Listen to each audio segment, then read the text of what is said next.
Alhamdulillah wa syukurillah wa la hawla wa la quwata illa billah. Salatu wassalamu ala rasulillah wa ala alihi wa sahbihi wa mawala. Rabbi shrah li sadri wa yassir li amri wa hlul 'uqdatam min lisani yafqahu qawli. Bapak Ibu yang dirahmati Allah, alhamdulillah kita bisa bertemu lagi di masjid kita ini dalam rangka untuk bertolakul ilmi, menambah lagi ilmu kita. Dan saya sempat tanya ke Mas Sigit, gimana kalau dalam rangka Ramadan kita ganti tema tentang Ramadan dulu, jadi tema tentang Riyadhus Shalihin, nanti kita lanjutkan setelah Ramadan. Jadi dalam rangka menuju Ramadan, maka yang terbaik adalah mempersiapkan ilmunya agar kemudian kita bisa menyambut Ramadan di atas ilmu. Karena kalau kita berpuasa kemudian kita nggak ngerti fikihnya, takutnya nanti puasanya rusak atau malah tidak dapat pahala apa-apa. Bapak Ibu yang dirahmati oleh Allah Subhanahu wa taala, tawaran ini ya kalau sampai kita Masjid Al-Qudus Tegal dan setuju. Cuman bentene niki ten mriki kula bahas keng ajeng, nek mriko kula bahas keng mburi. Ben boten tempuk, barangkali mungkin keng mriki Pak Joko njalek mriko. Ngono padha boten benten. Jadi niki kula bahas keng ngarep, mriko kula bahas keng mburi. Jadi ten mriki kula bahas dari mulai awal, sana saya bahas tentang pembatal puasa. Nek ten mriko malah anu, Pak. Wong sithik ning gayeng gitu, kaya wong rame ngono. Bapak Ibu yang dirahmati oleh Allah Subhanahu wa taala, karena ini dari awal maka kita mulai dari makna puasa itu sendiri. Mungkin panjenengan sudah mendengar makna puasa itu adalah al-imsak, yaitu menahan. Nah, menahan apa? Menahan diri dari hal-hal yang membatalkan puasa. Itu yang nanti saya bahas di sana. Jadi menahan dari hal-hal yang membatalkan puasa.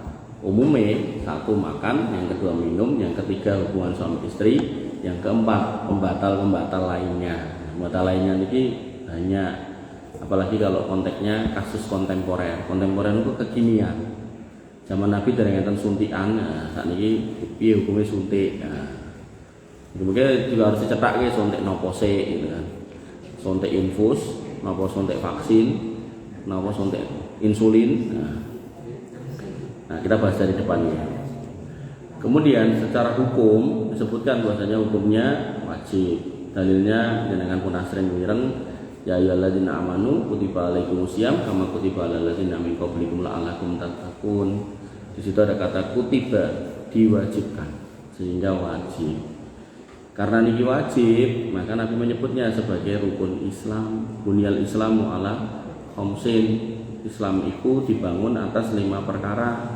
Syahadati alla ilaha illallah wa anna muhammadar rasulullah. Syahadat la ilaha illallah Muhammad Rasulullah, wa iqamis shalah, dan mendirikan salat, wa ita'iz zakah, dan bayar zakat, wal hajjil bait man istata'a ilaihi sabila, wa shaumi ramadan. Jadi urutan ini enggak perlu dipertentangkan. Nanti ada yang hajinya taruh belakang, ada yang hajinya taruh nomor 4. Ada yang puasanya ditaruh setelah sholat, ada yang setelah zakat. Jadi ini nggak ada masalah dengan ini. Pokoknya rukun Islam ini ku gangsal niku. Bapak Ibu yang dirahmati oleh Allah Subhanahu wa taala, dari 5 yang 3 yaitu syahadat, sholat, dan puasa itu fardu ain.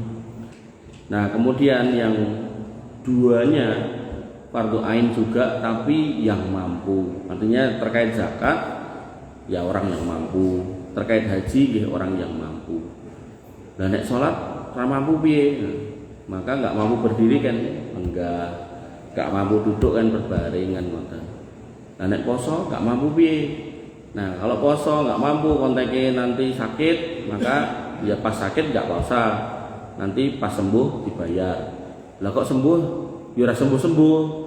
Atau mungkin sepuh nih ora iso meneh gitu kan, wis ra kuat tenan, nanti tetap harus ditunaikan namanya fidyah. Artinya benar-benar harus ada penggantinya ngoten nih. Tapi kalau haji benar-benar enggak mampu ya enggak ada penggantinya gitu. Nanti ada wong ngarang-ngarang ten gua pundi niku sing ngomongnya nek dileboni tembus men Mekah, nah akhirnya dhek mlebu mriku arep talbiyah labbaik Allahumma labbaik dihapusi karo sing jaga guwane ben entuk tiket. Niku jelas dusta nek niku. Tak bener nek niku. Nggih. Bapak Ibu yang dirahmati oleh Allah Subhanahu wa taala. Nah, keutamaan puasa banyak. Sampai Nabi SAW menyebutkan alaika bisyam fa innahu la mislalahu. Wajib buat kalian puasa karena enggak ada tandingannya. Saking enggak ada tandingannya sampai Nabi Allah mengatakan berfirman dalam hadis qudsi, kullu amal ibni Adam lahu illa syam. Amal ibnu Adam kuwi kabeh ngudeki, kejaba syam. Fa innahu li wa ana ajzi bi.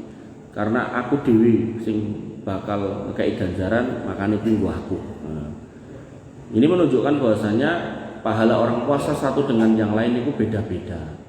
Dengan tadi sholat jamaah bareng, maka kalau kita kembali ke hadis, pahalanya 27 derajat, ada hadis yang 25 derajat.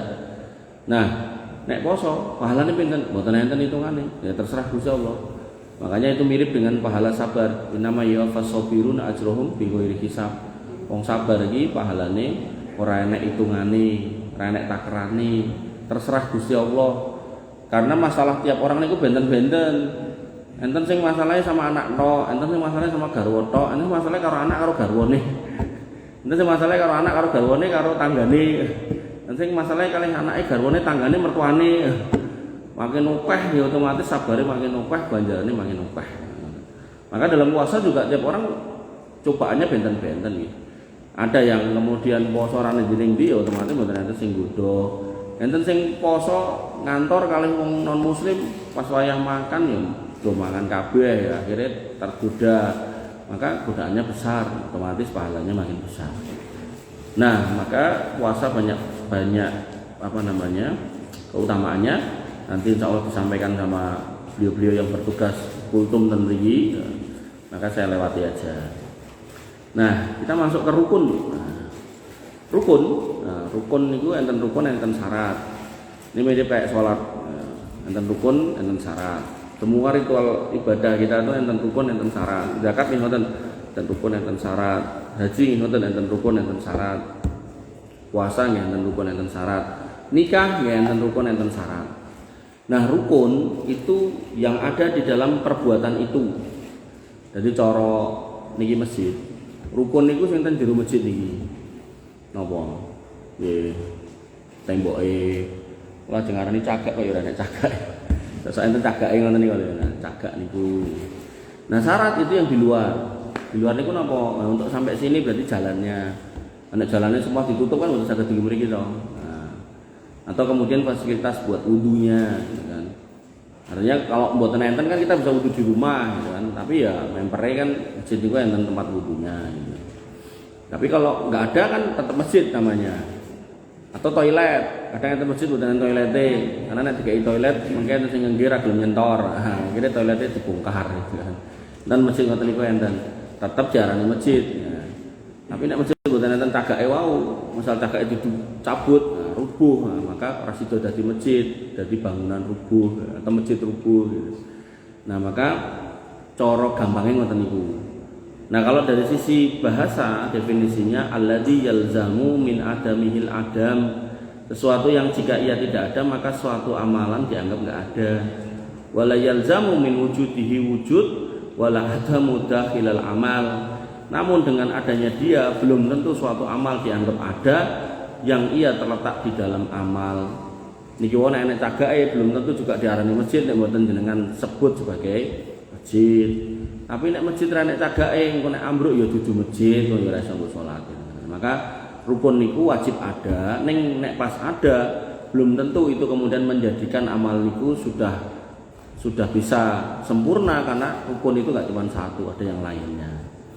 Nah, Bapak Ibu yang dirahmati oleh Allah Subhanahu wa taala, kalau dalam konteks puasa rukunnya niku namung dua.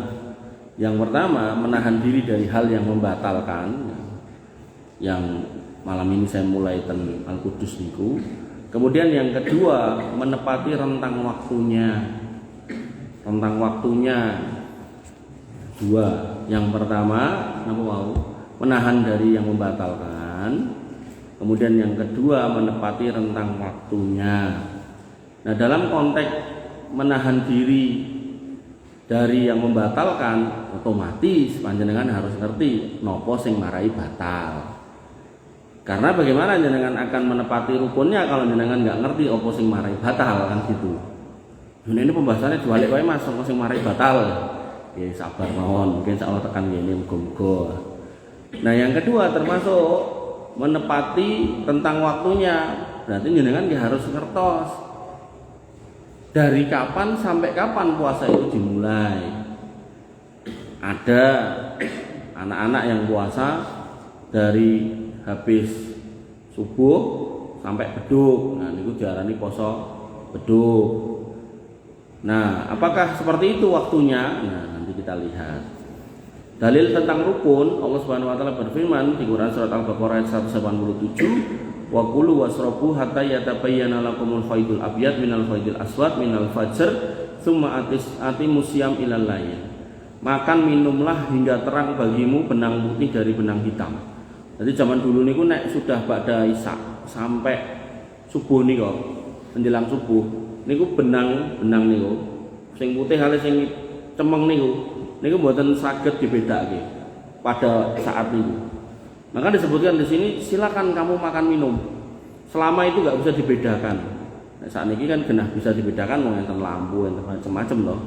Nah, maka zaman dulu nggak ada lampu, bahkan untuk nyalake tindir pun hanya orang tertentu sing kuat beli minyak itu, karena minyak zaman dulu itu didapatkan dari binatang, dari ikan, dari lemak-lemak binatang yang dicairkan, bukan dari perut bumi gitu kan. Sehingga minyak itu mahal sekali, hanya punya pejabat tertentu yang bisa ini. Nah, maka di sini disebutkan pembatasnya adalah dari mulai di sini yaitu disebutkan minal fajri, dari terbitnya fajar. Bukan terbitnya matahari, terbit fajar. Terbit fajar niku ditandain apa, Pak? Adzan subuh. Poso niku secara bahasa maknanya al-imsak. Mulai poso sejak adzan subuh. Lah kok enten piyai imsak niku sebenarnya masih boleh makan. Sampai kapan? Adzan subuh. Mungkin di daerah tertentu enten piyai niku jam 3 atau mungkin 1 jam sebelum subuh niku adzan. Namanya adzan awal. Nah, dia pengen membangunkan kaum muslimin. Nah, niku belum menjadi pertanda sudah nggak bolehnya makan. Nah, maka yang jenengan harus pahami, mulainya nggak boleh makan niku terbit fajar niku riyen. Terbit fajar ditandani adzan subuh, boten imsak niku. Dadi nek enten piyai imsak jenengan tesih angsal dahar, tesih angsal ngunjuk. Lah nek aku marani bojoku entuk ora Mas? Ya monggo. Nek jenengan merasa cukup waktune nggih silakan. Tapi nek jenengan biasane ra cukup waktune nek sedelok ya ampun dipaksa mungkin batal posone. Lah nek wis adzan subuh kok jek posisi junub sae posone sah apa enggak? Sah. Nanti misal kumpul kali garwane jam 12, nah mungkin pas posisi subuh niku dereng mandi junub, maka masih bisa puasa. Tapi nek terus imsak sih tetap arep, akhirnya nanti adzan subuh rong rampung ya ra sida poso akhirnya nek ngoten niku nggih, harus dibedakan. Nah, sampainya yaitu ilal lail, pertanda masuknya malam niku adzan maghrib ngoten. Sehingga jenengan nitenine adzan subuh tekan adzan maghrib niku rukun tentang waktu. Nek rukun tentang pembatal, nah nanti dibahas di bab pembatal. Bapak Ibu yang dirahmati oleh Allah Subhanahu wa taala.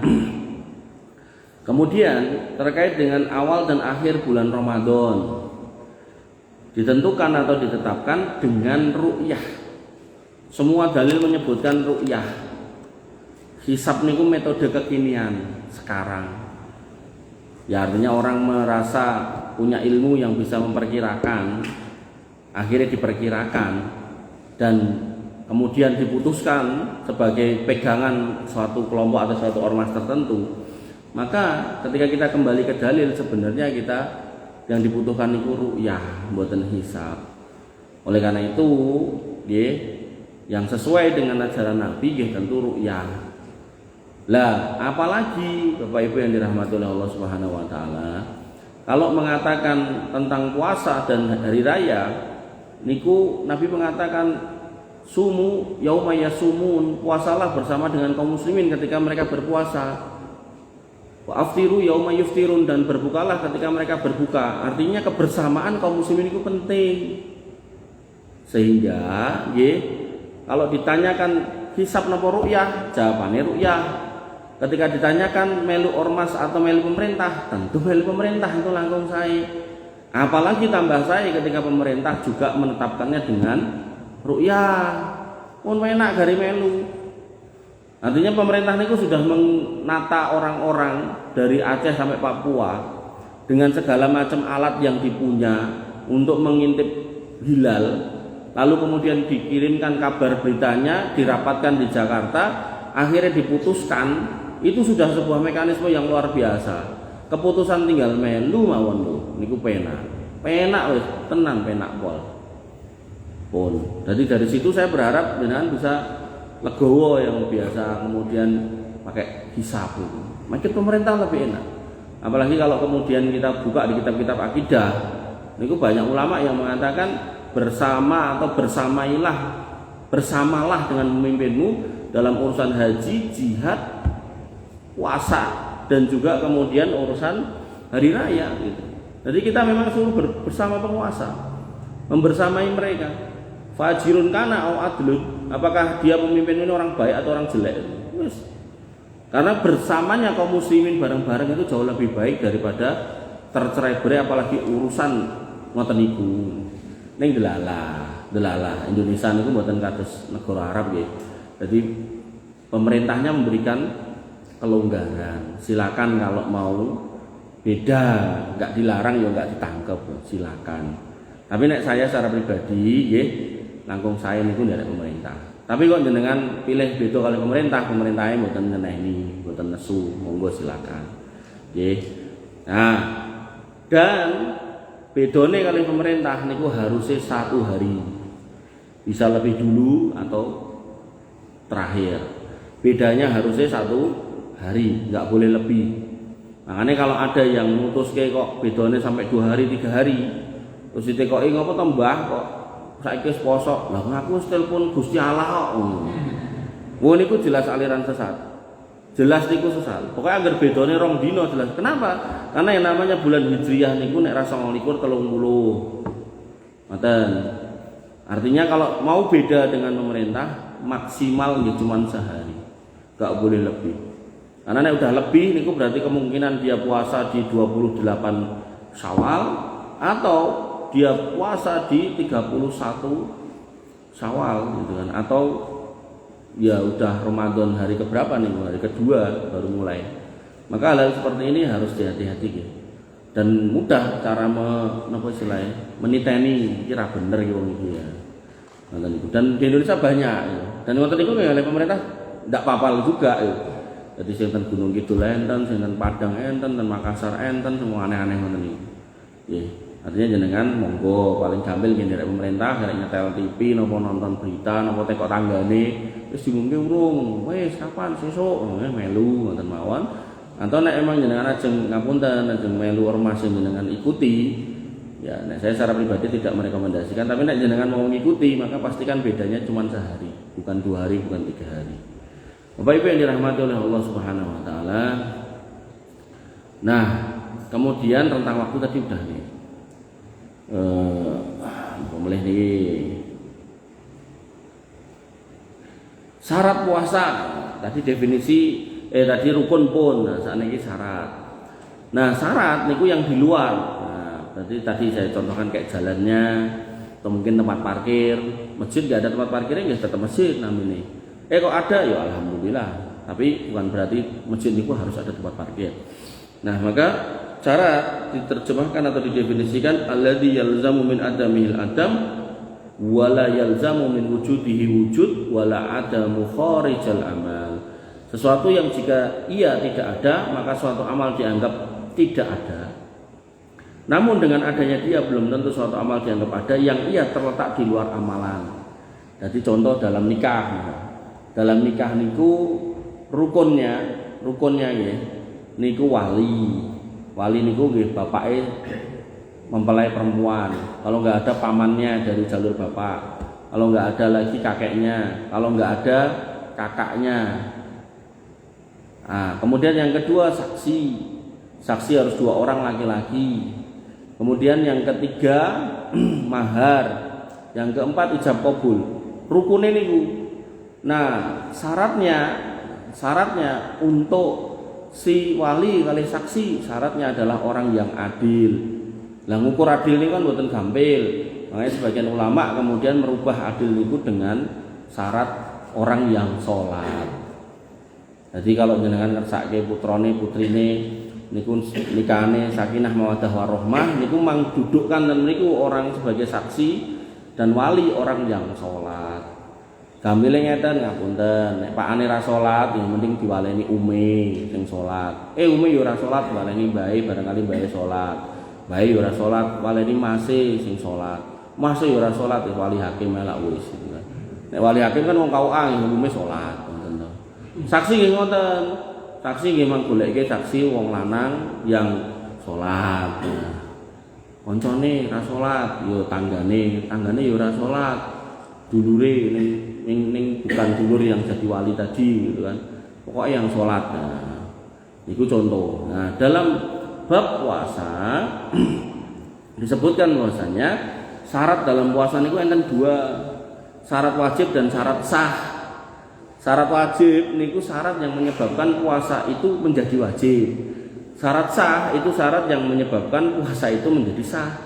Artinya kalau itu nggak dilakukan puasanya nggak sah, atau ketika syarat wajib itu nggak ada maka puasanya jadi nggak wajib. Walaupun nanti ada sebagian ulama yang ngumpul gini kus pokoknya syaratnya ini ditumpuk kabeh gitu kan. Makanya saya pas nyusun ini rada bingung nih gini nyebutnya syarat wajibnya 3 dan mereka syarat saya enten 5 ning 5 niki enten sing mun sebutan mriki gitu kan. Nah, makanya mboten sah bingung pokoknya ini syaratnya kabeh ya. Pertama syarat wajib. Syarat wajibnya harus Islam. Artinya wong ora Islam niku ora wajib poso. Walaupun enten wong ora Islam niku poso enten. Kula gadharan enten kantor niku rajin tenan kemis niku mboten Islam. Nah terus kula ngendikan kalih kanca kula liyane. Kan lho kancane dhewe ke lho ora poso tenan kemis ning ora Islam. Mun ki piye yo? Ya ora ketemu pahalane. Ora ketemu posone. Ngoto. Oh, malah cemplung neraka. Ngoto. Jadi wong Islam dhewe ora ngerti kaya ngono. Ini pentingnya akidah yang benar tuh agar kita juga ngerti gitu loh keutamaan kita dalam beragama yang benar. Nah terus nanti ada orang Islam mikir berarti penak dadi wong kafir. Lho lah ngopo?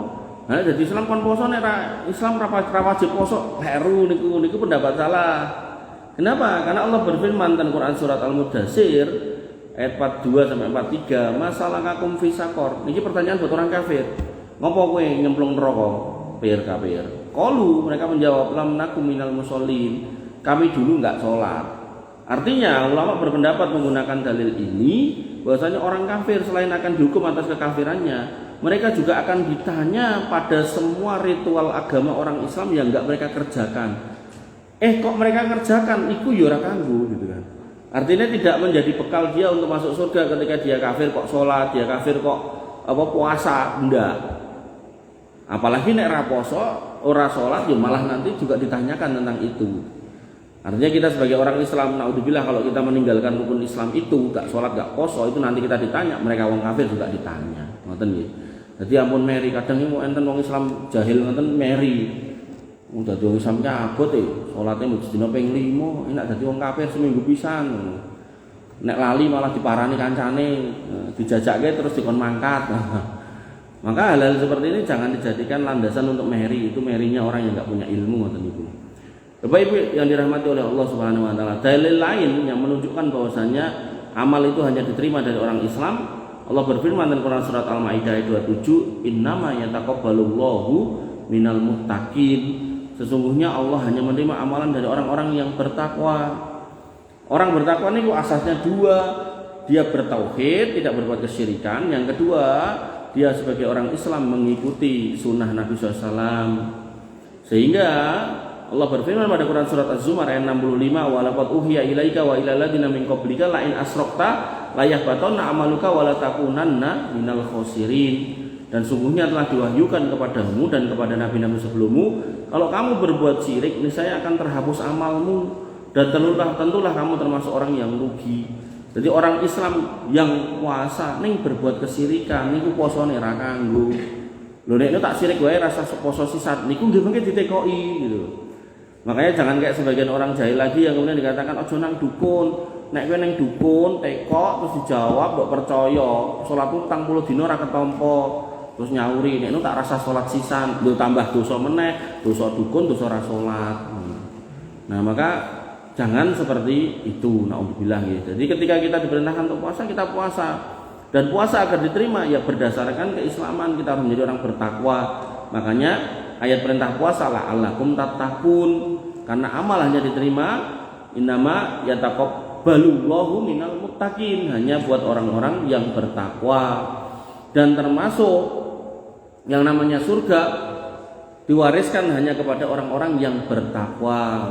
Jadi asas takwa yaitu mengikuti perintah Allah dan Rasulnya dan menjauhi larangannya. Otomatis yang paling fundamental yaitu berakidah yang lurus di atas tauhid dan beramal di atas sunnah. Ngoten Pak Bu. Bapak Ibu yang dirahmati oleh Allah Subhanahu wa taala, belum lagi nanti dalil lain Allah menyebutkan dalam sebuah ayat, wa qadimna ila ma amilu min amalin wa ja'alnahu haba'an mansura. Orang kafir nanti itu amalnya tak dudohke lho, nyoh amalmu sakmene kae. Tapi kemudian kami jadikan debu-debu yang berterbangan sehingga dia juga tidak bisa memanen pahala dari amal yang dia perbuat. Buat dia ngopo sing apik-apik lah pokoknya. Itu enggak akan berguna buat dia nanti di akhirat. Tapi apakah Allah akan mendolimi mereka? Tidak, tentunya dibales. Makanya jenengan nek misal ngertos niku wong-wong sugih yang dari kalangan non muslim niku mereka melakukan sedekah juga, istilah mereka filantropi. Jadi mereka bikin yayasan, yayasannya mungkin memberikan pengobatan gratis, bagi-bagi sembako, ngoten niku. Makanya nek enten acara-acara keagamaan mereka kan enten bagi-bagi ngoten niku gitu kan. Ning nggih mirise ngapunten nggih saudara-saudara kita ini melu ngantri. Nah niku harusnya nggak usah ngantri. Karena nggih pripun nggih? Ngetok-ngetokke nek kemudian kita niku kurang terhormat gitu. Jadi kalau memang jane yo butuh, ning kalau itu kaitan dengan ritual agama maka nggih sebaiknya nggak usah kepinginan gitu. Biarkan aja gitu. Bapak Ibu yang dirahmati oleh Allah Subhanahu wa taala. Kemudian syarat syarat sah ya. Syarat sah yang berikutnya adalah syarat wajib. Syarat wajib yang berikutnya yaitu adalah balik.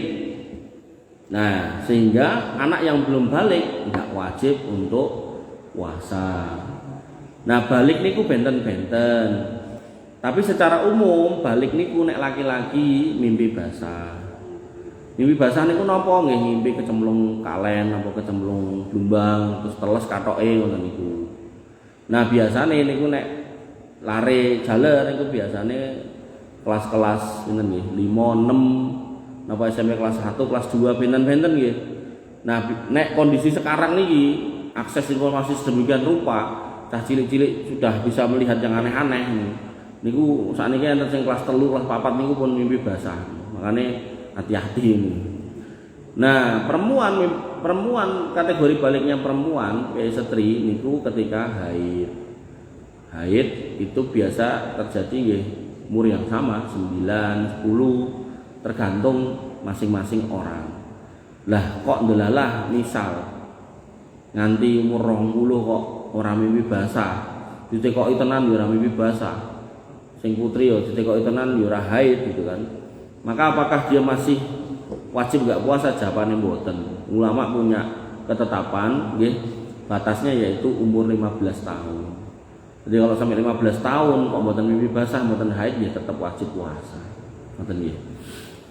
Bapak Ibu yang dirahmati oleh Allah Subhanahu wa taala, dalile napa? Dalile Allah Subhanahu Nabi SAW bersabda, "Rufi'al qalamu an salasatin." Yang namanya kewajiban itu diangkat dari 3 golongan, yaitu anin naimi hatta yastaiqid, dari orang tidur sampai bangun, wa anisobi hatta yahtalim, dari anak-anak sampai dia ihtilam. Ihtilam niku mimpi basah.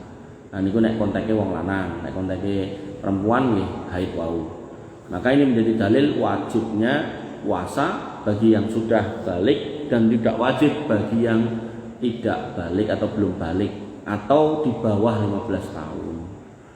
Nah, kemudian disebutkan dalam hadis ini tadi yang merupakan syarat wajib yang ketiga yaitu berakal. Berakal. Jadi mboten majnun itu edan. Sehingga Nabi menyebutkan tadi wa anil majnuni hatta yaqila, dari orang gila sampai dia bisa mikir.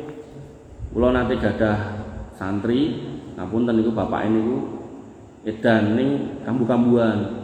Dong kumat dong boten ngono lho. Nek kumat nggih dikirim ten Rumah Sakit Jiwa Solo mriki, daleme Boyolali mriko.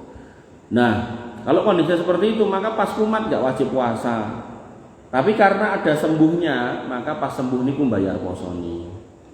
Tapi nek edane terus dan bertahun-tahun gitu kan, maka kewajibannya tercabut. Jadi bedakan antara sakit yang temporary sementara sama sakit yang permanen. Kalau udah permanen tercabut, kalau udah tercabut ya nggak perlu difidyai gitu kan, karena sudah tercabut. Nah, tapi kalau kemudian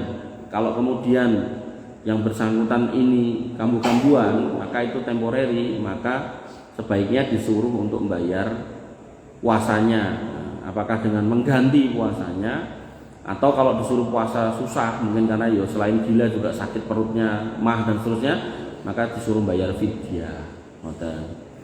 Nah, termasuk orang yang kategori majnun, kehilangan akal, bukan berarti gila nggih, tapi kehilangan akal. Niku orang pikun yang akut, yai yang sudah sepuh terus pikun. Nanti kadang omahe lali gitu.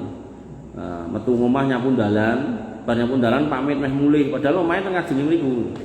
Sing dieling-eling pas niku omahe mboke sing ning tempat jauh mriko. Wis niku luar biasa. Ngoten niku. Nah, maka kalau udah seperti itu modelnya enggak wajib puasa, Pak. Enggak wajib bayar fidyah juga. Karena udah tercabut kewajibannya. Makanya jenengan harus detail yang mana. Nah, kalau kemudian anin naimi hatta yastaikid, dari orang tidur sampai bangun, maka nanti ada khilaf pendapat ulama terkait dengan orang yang pingsan.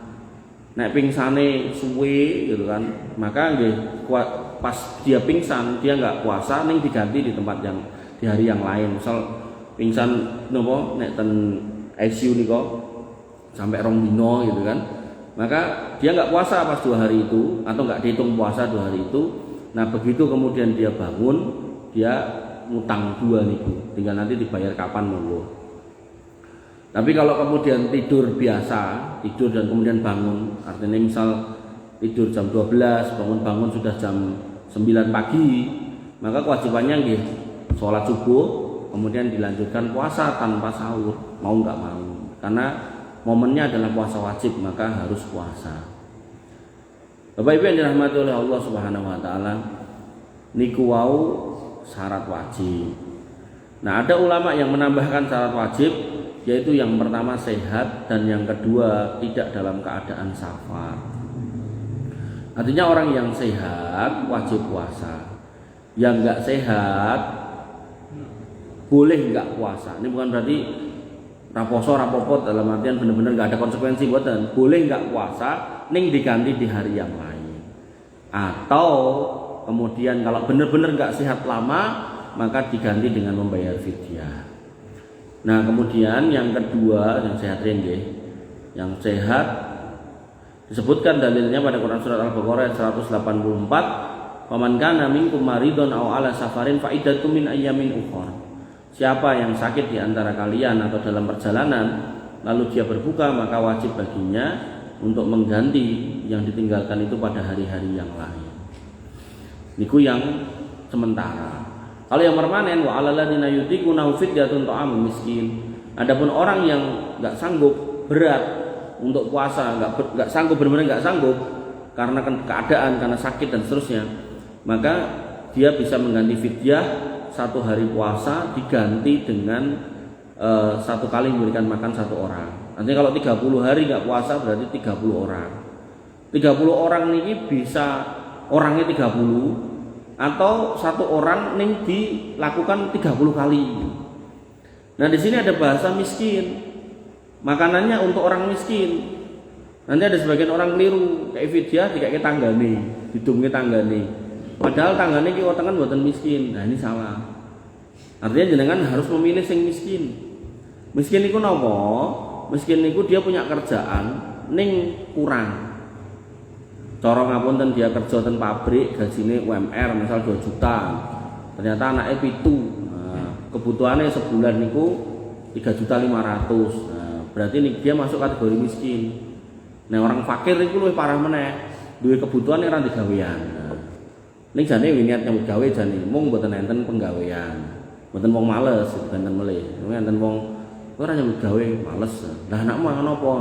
Mangan donga. Nah, sing ngoten niku nggih tambah kleru melih. Bapak Ibu yang dirahmati oleh Allah Subhanahu wa taala.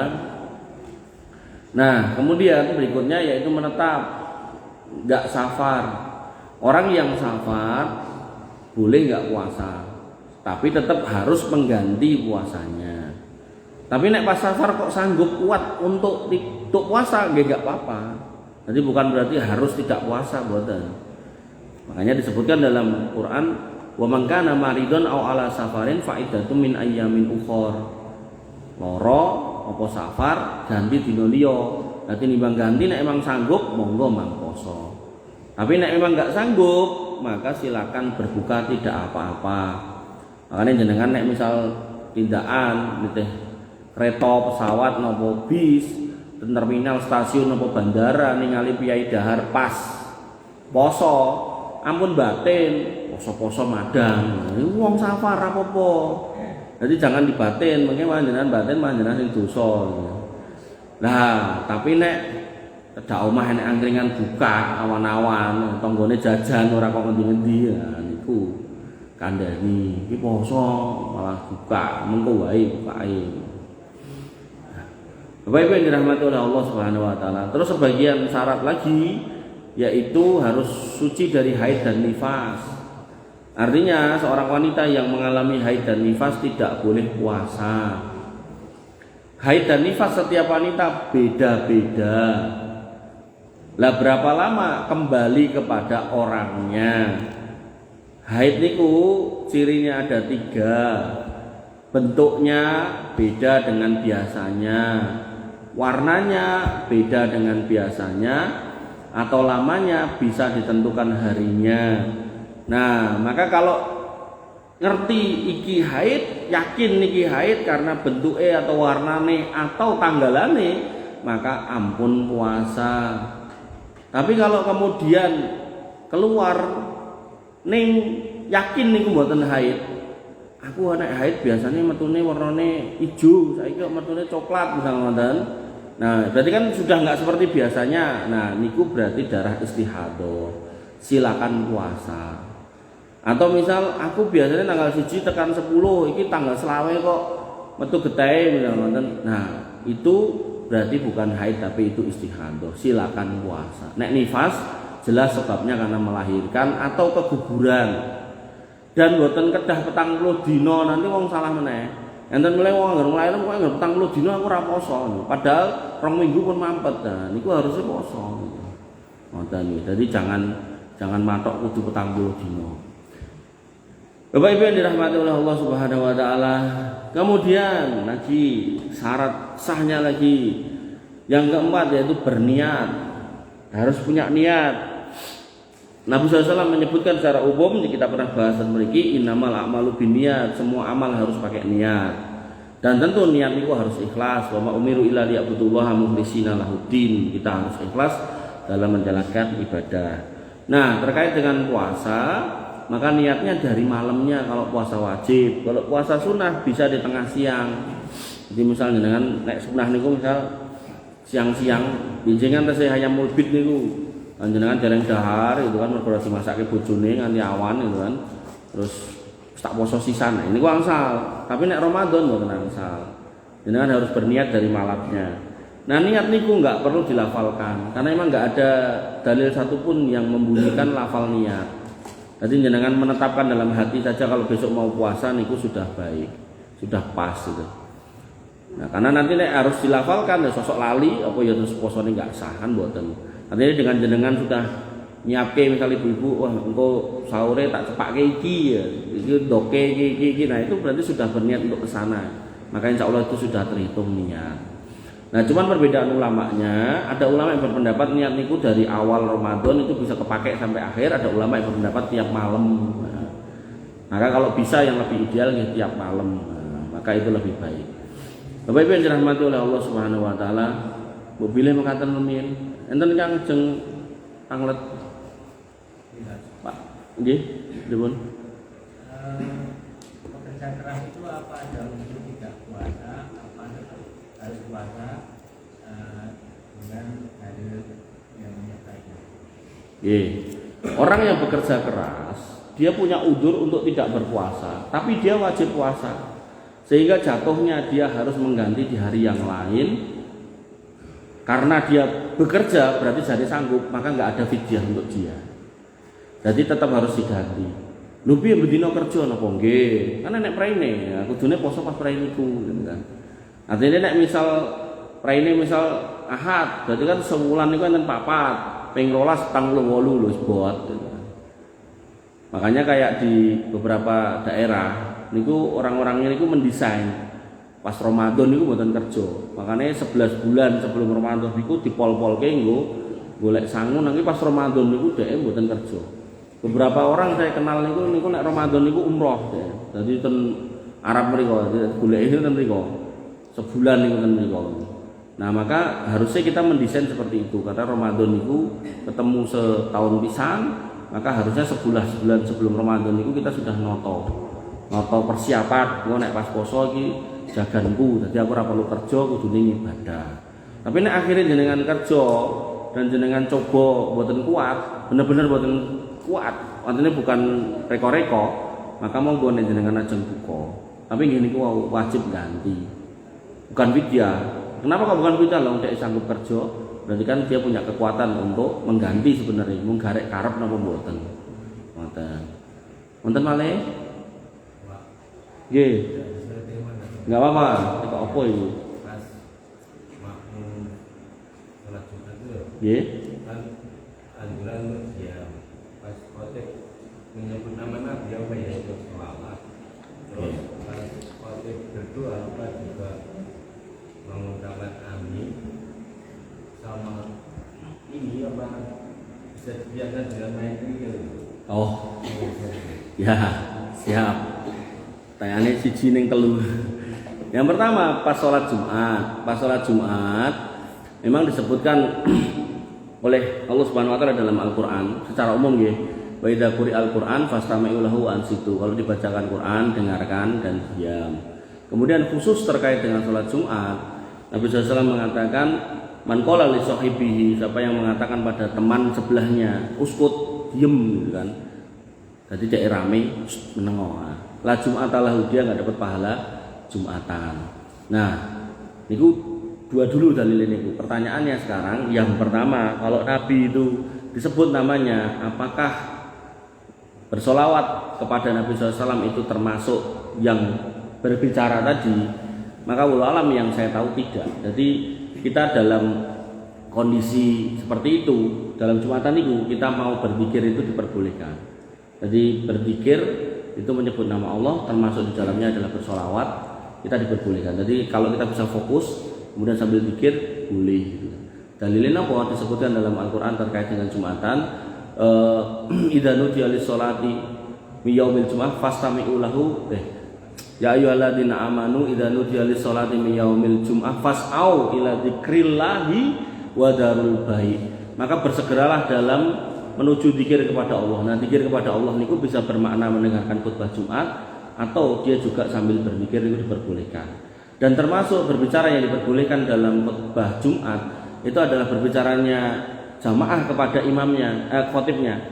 Dalilnya apa? Ketika Nabi SAW sedang berkhutbah niku enten jamaah yang kemudian mengangkat tangan, ya Rasul, ternak kami pada mati, kampung kami kering, maka doakan supaya hujan. Dikai hujan ning kampung ini kok. Kemudian seminggu kemudian datang lagi dan angkat tangan lagi, ya Rasul, sekarang ternak kami mati, tanaman kami mati semua karena napa istilahnya banyune megung gitu kan.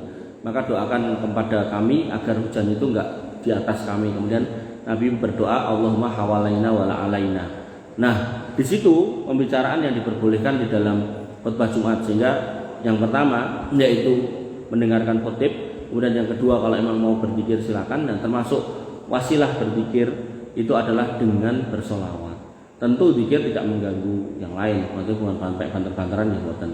Nah, kemudian terkait mengaminkan, memang ulama berbeda pendapat di situ, apakah perlu diaminkan apa enggak, apakah perlu mengangkat tangan apa enggak, itu kan. Maka kalau jenengan termasuk yang berpendapat itu sudah cukup dengan didengarkan, maka tidak apa-apa juga. Tapi ulama yang berpendapat bisa diaminkan dan boleh diaminkan itu juga punya argumen yang lumayan cukup kuat, sehingga kita juga harus bertasamuh di situ. Nah, terkait kotak yang muter, nah itu memang saya lebih condong sebaiknya jangan diuterkan. Artinya kalau mau diuterkan, niku sebelum khotib naik mimbar, karena bisa jadi termasuk orang yang man laibal haso tadi, orang yang bermain pasir.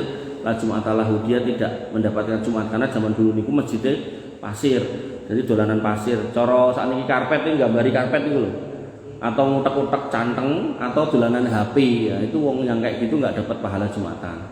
Nah, dikhawatirkan ngubengi kotak infak muter niku bisa termasuk di situ. Walaupun nanti juga ada ulama yang berpendapat lain, tapi saya lebih cocok untuk terkait kotak muter niku sebaiknya dilakukan sebelum khotib naik mimbar. Ning biasanya nek khotib naik mimbar niku jamaah rong teko. Paling mung sithik gitu. Makanya kotaknya tengah mawon, atau mungkin bisa diubengkan ketika sudah salam niku lho. Assalamualaikum, assalamualaikum diubengkan. Jadi monggo jenengan toto, jenengan atur, ya itu pertanyaan yang baik, dan memang napa niku ada perbedaan pendapat dalam jawaban itu, dan itu kita harus tasamuh juga di situ ya. Jadi monggo tak mirten mriki mau dirubah, monggo mau seperti itu ya, monggo, tinggal jenengan mencari dasarnya yang kuat yang mana. Nah, dari sisi saya jawabannya ngoten. Ada lagi Pak Toyo? Mboten. Nggih, pripun? Salat tarawih. Nggih. Setelah salat tarawih kan ditutup witir. Nggih. Nah, malamnya apa boleh salat tahajud? Nggih. Jadi ketika terkait dengan tarawih, tahajud, qiyamul lail niku satu kegiatan yang sama dengan nama yang berbeda. Nama berbeda karena dilakukan pada waktu yang berbeda. Disebut qiyamul lail karena ditegakkan malam hari. Disebut tarawih karena ditegakkan setelah sholat isya di bulan Ramadan bareng-bareng. Disebut tahajud karena ditegakkan sendirian di rumah setelah tidur. Nah, semua itu boleh dilakukan berkali-kali kecuali witirnya. Karena Nabi SAW mengatakan la witroni fi lailatin, enggak ada dua witir dalam satu malam. Maka ketika jenengan sampun witir ten masjid, jenengan mau mengulangi niku ten dalem silakan. Atau jenengan mengambil ayat wabil asharihum yastaghfirun, dan terkait dengan waktu sahurnya mereka minta ampun, maka kemudian jenengan bar sahur niku timbang ning omah nonton niku tayangan-tayangan racetha niku jenengan ten masjid karo nunggu adzan dengan sholat malam melih 2 rakaat sampai nunggu adzan, nah, maka itu diperbolehkan selama tidak ditambahi witir. Nah, nek aku tak witir ning omah wae, mboten. Ketika jenengan tarawih, jenengan harus ngerti ada hadis Nabi SAW yang mengatakan siapa yang sholat bareng imam, man sholama al imam, maka kutiba qiyamul lailah, akan tercatat sholat semalam suntuk. Nah, sholat semalam suntuk di sini para ulama berpendapat niku nggih ngantek witire gitu kan. Makanya jangan ditinggalkan imame gitu kan. Nah, ada lagi yang kemudian imame kok 23, aku 11 gitu kan. Akhirnya 11 jenengan lipir ya, jenengan enggak dapat pahala semalam suntuk. Jenengan dari imam mawon. Lah sing bener 11 apa 23? Nah, niku kita bahas minggu depan insyaallah. Niku dawa niku, tapi intinya mungkin enten pembahasan. Pun ngoten nggih, intine boleh. Silakan, yang lain tidak ada. Bapak Ibu yang dirahmati oleh Allah Subhanahu wa taala, mbok pilih mengatakan nggak saged kula aturaken. Tentu yang saya harapkan memang dalam pelajaran ini diskusi ya. Artinya pertanyaan-pertanyaan yang muncul itu harapannya bisa menghapus atau mengurangi keraguan jenengan dan bertemu dengan Ramadan dengan penuh keimanan dan mengharap pahala di atas ilmu. Ini yang paling penting.